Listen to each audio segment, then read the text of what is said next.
ouvir a mensagem de hoje, que temos por base o livro de Atos dos Apóstolos, capítulo 28, versículos 28 até o 31. E destacamos o versículo 31, que diz assim: Ele anunciava o reino de Deus e ensinava a respeito do Senhor Jesus Cristo, falando com toda a coragem e liberdade.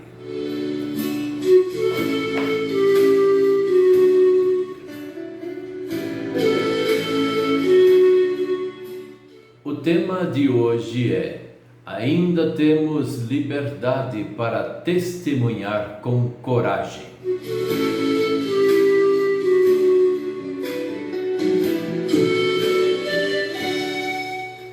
Esse texto de Atos dos Apóstolos é o fim desse livro. Exatamente assim terminam as palavras de Atos dos Apóstolos. Esse livro foi escrito por Lucas, o evangelista. Lucas é o mesmo que Deus escolheu também para escrever o Evangelho segundo São Lucas. Lucas, pelo que a gente tem uma noção, ele era médico. E como médico, ele, convertido ao Senhor, ele fez uma pesquisa muito acurada sobre os atos de Jesus Cristo e também sobre os atos dos apóstolos, como a igreja viveu durante a estadia de Cristo aqui na terra e também como a igreja viveu depois da subida de Cristo aos céus. E ele fez a grande reportagem inspirada pelo Espírito Santo e ele deu um destaque especial ao apóstolo Paulo. E nós temos aí uma noção muito clara de que o apóstolo Paulo trabalhou muito mais do que os outros apóstolos. Mas nem por causa disso podemos dizer que aqueles outros apóstolos eram insignificantes, eram menores. É claro que não. Nós conhecemos muitas pessoas, tem uns que trabalham muito de sol a sol e outros não trabalham tanto. Mas isso não quer dizer que aquele que trabalha bastante ou aquele que trabalha menos do que o outro, um é inferior ao outro. Cada um tem o seu dom, cada um tem o seu chamado diante do Senhor. No caso do apóstolo Paulo, nós vemos algumas coisas de saltar os olhos, como esse homem, após ser convertido pelo Senhor, conseguiu, ajudado por Deus Espírito Santo, conseguiu fazer algo fenomenal. E ele mesmo se declara, porque assim ele foi escolhido, para pregar o Evangelho aos gentios. Os gentios são os que não eram judeus.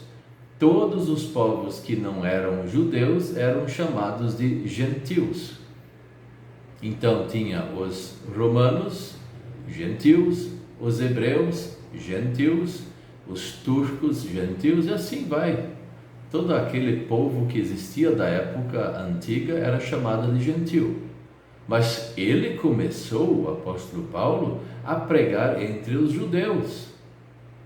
Mas aqueles que deveriam ser os primeiros a receber a mensagem de Cristo e anunciar para o mundo inteiro, foram os primeiros também que perseguiram o apóstolo Paulo, o apóstolo Pedro, João, Tiago, todos eles.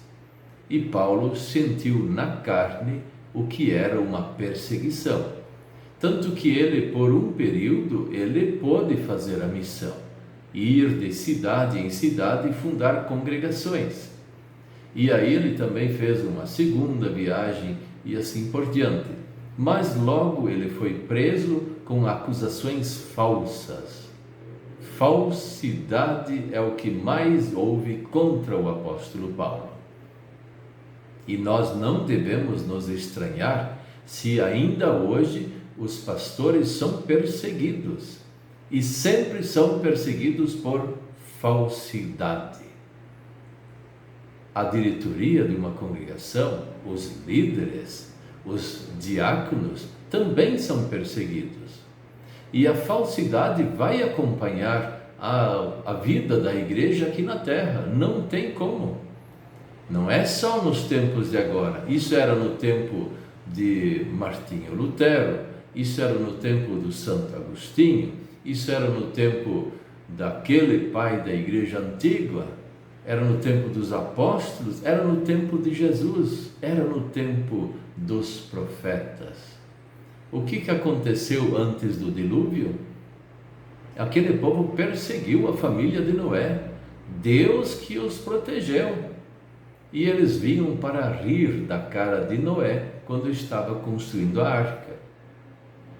Abel, aquela pessoa perfeita, não porque ele era santo, mas era uma pessoa muito boa, mesmo que pecador, ele entregava sua vida a Deus, glorificava a Deus, agradecia a Deus. E o que aconteceu? Logo a perseguição de Caim sobre Abel, e Caim matou Abel. É tudo perseguição. Então não vamos nos estranhar que a perseguição, ela de repente vai fazer parte da nossa vida. Ela vai fazer sim.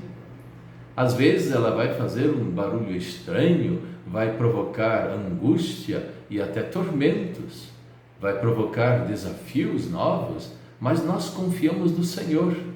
E por isso, havendo perseguições na sua vida, havendo perseguições na minha vida, é a mesma coisa. A igreja, infelizmente, é perseguida pelas forças do mal, mas nós entregamos a nossa vida ao Senhor.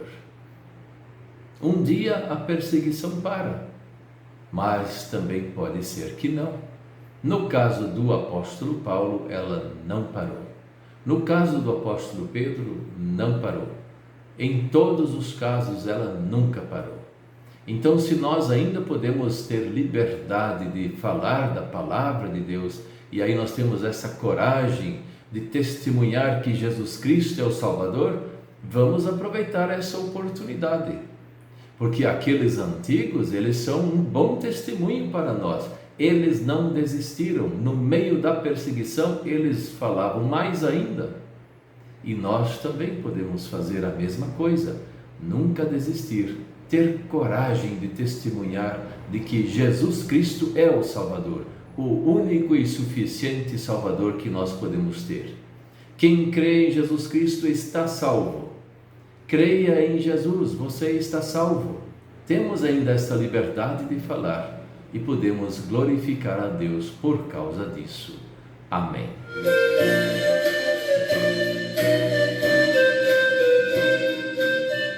Vamos orar. Querido Deus, nosso Pai Celestial, havendo perseguições ou não havendo, nós queremos falar do Teu santo nome. Por isso, venha nos ajudar a nós darmos um bom testemunho de que o Senhor Jesus Cristo é o único e suficiente Salvador. Quem crê em Jesus está salvo. Ajude-nos para fazermos isso, em nome de Jesus. Amém.